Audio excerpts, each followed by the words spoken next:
Welcome back to Indiana News Desk. A Republican lawmaker says a bill that would stop local governments from regulating logging and mineral extraction on private property could create thousands of jobs. But some Monroe County leaders say it would limit their ability to protect valuable resources like limestone and the local water supply. As Barbara Brozier reports, it has people debating whether individual property rights and protecting natural resources are mutually exclusive. As you drive down the road surrounding Lake Monroe, you'll occasionally come across a few houses or mailboxes. But what strikes you are the seemingly endless trees. It's one of the things that draws people to this part of the state. One of Joe's dreams and with this particular piece of property is that he wants to eventually build some home sites. That's not the immediate goal, but eventually he'd like to build a home site out there for him and his family. Thomas Malapit is an attorney who represents Joe Huff, an Indiana businessman who hopes to eventually build a home on the property he owns along Lake Monroe. Huff submitted a permit to log on a portion of that land last year, but withdrew the request after Malapit says Monroe County officials indicated their resistance. But he could move forward without their approval if a proposal passes at the State House.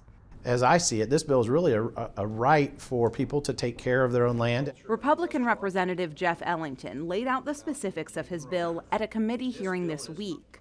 Among other things, it would stop all levels of local governments from regulating timber harvest or mineral extraction on private land. For me, this is a bill about jobs. Jobs not only for my local community, but throughout the state of Indiana. It would essentially allow individuals or companies to log or extract minerals like limestone on any private property, regardless of how it's zoned. Ellington says the bill would also make it easier for private landowners to adopt their own forestry and insect control practices, which could help prevent the spread of disease. But the director of Monroe County's planning department is alarmed by the idea. We have a lot of concerns on this, how it would impact the industry locally. Monroe County has nearly 6,500 acres designated solely for extracting limestone and other minerals. People can't build houses or businesses in those areas. This creates a buffer for mineral extraction activity. It preserves the limestone resources for the long term and also alerts homeowners that, hey, if you're moving next to this mineral extraction zone, there may be activities that will bother you. Wilson says the county's current logging regulations also help protect Lake Monroe from erosion and practices that could hurt the water quality. The lake serves as the drinking water supply for the area. Wilson thinks it's important to talk about timber and minerals, but he wants to see the issue studied. We ought to look about how we manage these resources. And that's not to say we can't use the resources, but that they be managed and that they be done in a way that do not cause adverse impacts either to public resources or to adjacent private property owners. But the bill passed out of committee this week and has the support of several powerful organizations, including the Indiana Builders Association, Indiana Farm Bureau, and the Forestry and Woodland Owners Association.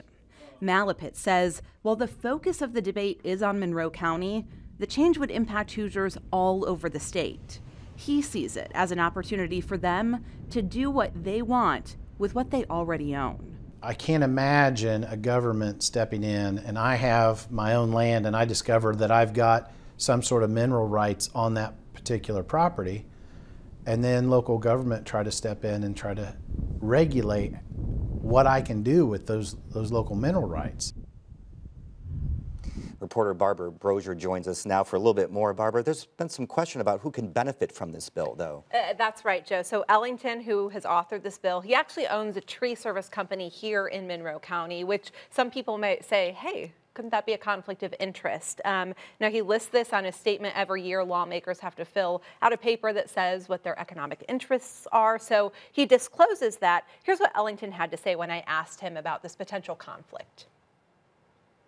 You know, I own a tree service, I own a demolition company, I've had horse stables. I started out in saving people's trees, and that's what I continue to do through disease and pest management.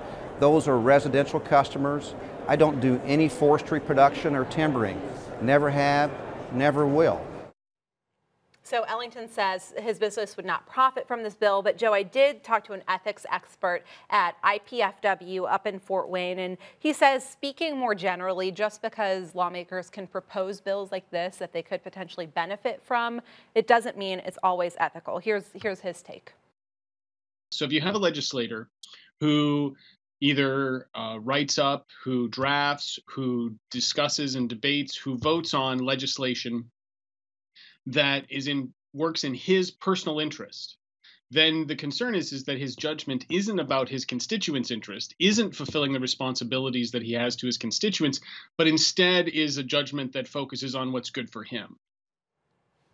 So that comment, not specific to the Ellington situation, but it does just raise some more broad questions about ethics when it comes to legislators. Now, are there any other amendments being discussed? Well, one big change is that this bill would go into effect immediately upon it passing instead of in July. And then also this could also prohibit people from regulating mining as well. All right, thank you very much, Barbara.